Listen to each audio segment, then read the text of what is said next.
Hello दोस्तों, मैं प्रवीण कुमार अपने यूट्यूब चैनल पर स्वागत करता हूं। चलिए आज हम लोग सॉइल के बहुत ही इंपॉर्टेंट टॉपिक जो कि है हमारा लिक्विड लिमिट डिटर्मिनेशन, यानी कि जो फाइन ग्रेन सॉइल होती है उसका लिक्विड लिमिट कैसे ज्ञात करें, ये बात आती है। तो लेबोरेटरी में कैसे हम लोग सॉइल का लिक्विड लिमिट ज्ञात करेंगे इसको देखेंगे। तो इसके मेथड में हम लोगों को देखना है कैसे ग्रांडे मेथड, यानी कैसे ग्रांडे जो मेथड होती है उसके बारे में हम लोग देखेंगे।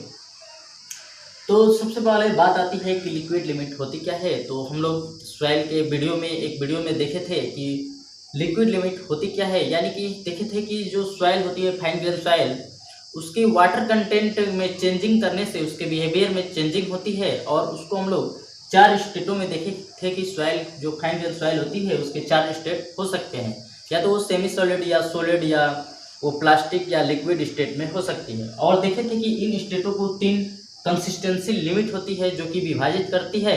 उनमें से एक था लिक्विड लिमिट, जो कि जो सॉइल होती है उसके प्लास्टिक बिहेवियर से लिक्विड बिहेवियर में चेंज करता है। तो उसी को देखना है कि लिक्विड लिमिट जो है किसी भी सॉइल का, जो फाइन ग्रेन सॉइल होती है जिसमें प्लास्टिसिटी के गुण होता है, उसका लिक्विड लिमिट कैसे ज्ञात करें, ये बात आती है। तो उसी को कई मेथड है, इसमें से हम लोग को देखना है कैसे ग्रांडे मेथड। तो चलिए शुरू करते हैं। तो कैसे ग्रांडे मेथड क्या होता है। तो कैसे ग्रांडे मेथड में एक होता है कैसे ग्रांडे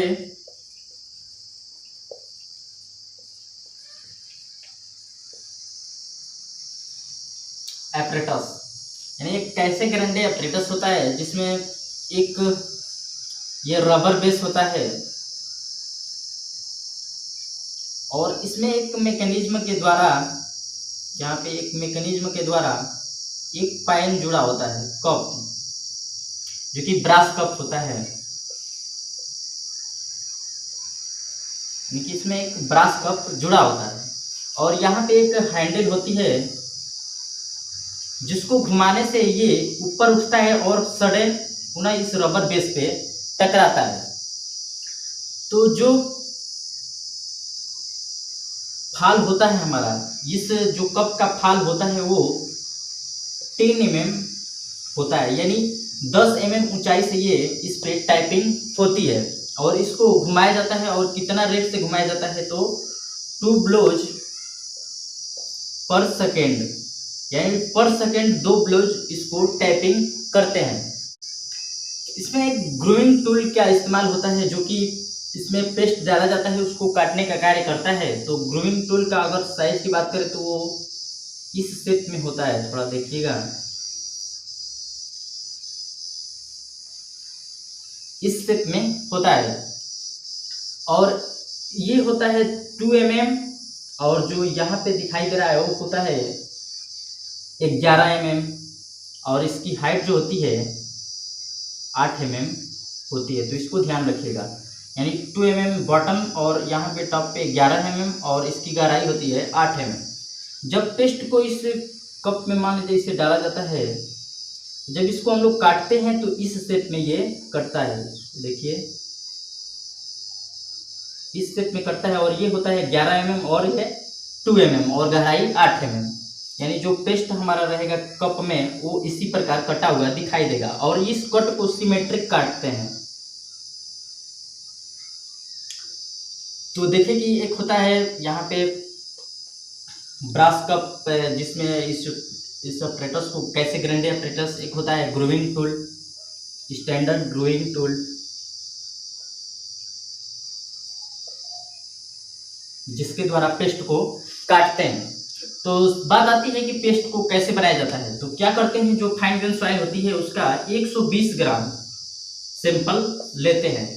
लगभग 120 ग्राम सैंपल को 425 माइक्रोन के चलनी से इसे सीव करते हैं। 425 माइक्रोन के चलनी से सीव करते हैं, यानी कि जो सॉइल यहाँ पे सीव द्वारा सेविंग करके आएगी वो इसका आकार 425 माइक्रोन से कम होगी। यानी कि अगर सॉइल की बात करें तो इसमें जो फाइन सैंड होती है, सिल्ट हो सकते हैं और क्ले, यानी 3 लगभग इसमें सैंड और फाइन सैंड, सिल्ट और क्ले होंगे। अब क्या करते हैं, इसमें पानी मिलाकर इसे पेस्ट बनाते हैं वो पेस्ट एक ग्लास प्लेट होती है, उसी पे पेस्ट को बनाया जाता है और इस पेस्ट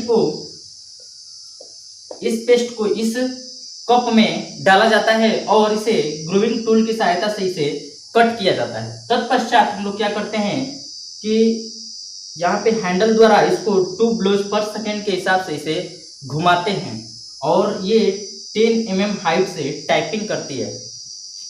तो जब ये जो इसको अगर टॉप से देखें तो ऐसा दिखाई देगा।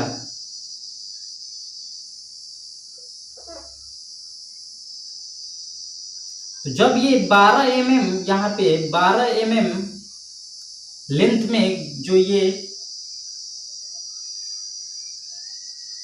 संपर्क में आ जाता है तो उस ब्लोज नंबर ऑफ ब्लोज को नोट कर लेते हैं। यानी कि जो ये ग्रूविंग टूल द्वारा जो ये पेस्ट को काटा गया था तो कटा हुआ भाग यदि 12 mm कांटेक्ट में आ जाता है इसे टाइपिंग करने से, तो उस नंबर ऑफ ब्लोज को हम लोग नोट कर लेते हैं। जैसे उसको मान लेते हैं N1 और उस समय के वाटर कंटेंट को मान लेते हैं W1।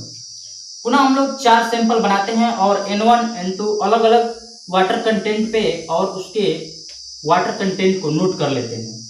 जैसे N3 W3 N, इस प्रकार हम लोग N1 और यानी कि नंबर ऑफ ब्लोज और उसके करस्पॉन्डिंग वाटर कंटेंट को नोट कर लेते हैं और इसके बीच में एक ग्राफ खींचा जाता है जिसे फ्लो कर्व के नाम से जानते हैं। तो थोड़ा सा इसको रफ करते हैं। तो नंबर ऑफ ब्लोज और एक्स एक्सिस पे नंबर ऑफ ब्लोज को दर्शाएंगे और जो एक्स एक्सिस होगा वो लॉग स्केल पे दर्शाया जाएगा। यानी कि इसमें ऐसे ऐसे ग्राफ होंगे।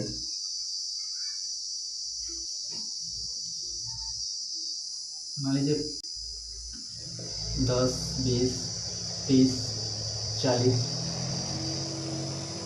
और इसके करस्पॉन्डिंग यहाँ पे 10%, 20%, 30%, 40, 50।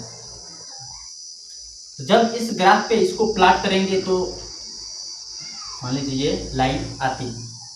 जैसे N1 के करस्पॉन्डिंग W1, तो मान लीजिए N1 यदि 10 है तो इसके करस्पॉन्डिंग जो ये होगा हमारा वाटर कंटेंट। यानी कि एक तो बात आती है कि जितना N1 का मान ज़्यादा होगा, N1 का मान अगर ज़्यादा है तो इसका मतलब वाटर कंटेंट का मान कम होगा। यानी कि N1 का मान जितना ज़्यादा होगा वाटर कंटेंट का मान उतना ही कम होगा। यानी कि यदि वाटर कंटेंट का मान लीजिए 45% है, यदि यहाँ पे N1 का मान 10 है, अगर यहाँ पे 30 है, 40 है, ऐसे इसको प्लॉट कर लेंगे। 10, 20, 30, 40 जो आएगा हमको वाटर कंटेंट और N1 उसको इस पे प्लॉट कर लेंगे और 25 नंबर ऑफ ब्लोज 25 पे इसके करस्पॉन्डिंग जो वाटर कंटेंट प्राप्त होगा उसे ही बोल देंगे लिक्विड लिमिट। यानी कि इसी वाटर कंटेंट को लिक्विड लिमिट के नाम से जानते हैं। यानी कि 25 नंबर ऑफ ब्लोज पे के करस्पॉन्डिंग जो वाटर कंटेंट प्राप्त होता है उसी को लिक्विड लिमिट के नाम से जानते हैं। और इस कर्व को जो कि ये लॉग स्केल और ये सिंपल स्केल पे बनाया जाता है। यानी कि जो वाटर कंटेंट होता है उसको सिंपल स्केल पे और वाई एक्सिस पे, और जो नंबर ऑफ ब्लोज होते हैं उसको एक्स एक्सिस पे बनाया जाता है। और इससे प्राप्त जो ग्राफ होती है उसे फ्लो कर्व के नाम से जानते हैं। और इसके 25 नंबर ऑफ ब्लोज पे इसके करस्पॉन्डिंग जो वाटर कंटेंट प्राप्त होता है उसे लिक्विड लिमिट के नाम से जानते हैं। तो देखिए हम लोग कि कैसे ग्रांडे मेथड द्वारा लिक्विड लिमिट को डिटरमाइन कर सकते हैं। इसमें कौन कौन से यूज हुए, तो एक कैसे ग्रांडे अपरेटस जिसमें एक ब्रास कप था और इस पर एक हैंडल लगा हुआ था, रबर बेस था। इसको चलाने से ये इस पर 10 mm हाइट से टाइपिंग करती थी। इस पर एक ग्लास प्लेट होता है पे सॉइल को रखकर इसमें वाटर को मिलाकर इसे पेस्ट बनाया जाता है और पेस्ट को कप में रखकर इसे ग्रोइंग टूल की सहायता से इसे काटते हैं और इसे टाइपिंग 2 ब्लोज पर सेकेंड के हिसाब से करते हैं। और जब ये जो कटा हुआ भाग है ये 12 mm लेंथ में संपर्क में आ जाता है तो उसे बोल देते हैं, उसी नंबर ऑफ ब्लोज को हम लोग नोट कर लेते हैं। और ऐसे 4 बार यानी 4 सैंपल बनाते हैं अलग अलग वाटर कंटेंट पे और इसको नंबर ऑफ ब्लोज को ज्ञात करते हैं और उसमें जब प्लाट करते हैं तो उस प्रकार करो को फ्लो करो और 25 नंबर ऑफ ब्लोज पे जो वाटर कंटेंट प्राप्त होता है उसे ही लिक्विड लिमिट के नाम से जानते हैं, यानी उसी वाटर कंटेंट को लिक्विड लिमिट कहते हैं। तो चलिए आशा करता हूँ कि ये वीडियो अच्छा लगा होगा। अगर अच्छा लगा हो तो कृपया चैनल को सब्सक्राइब कीजिए, लाइक कीजिए तथा दोस्तों के साथ शेयर कीजिए। धन्यवाद।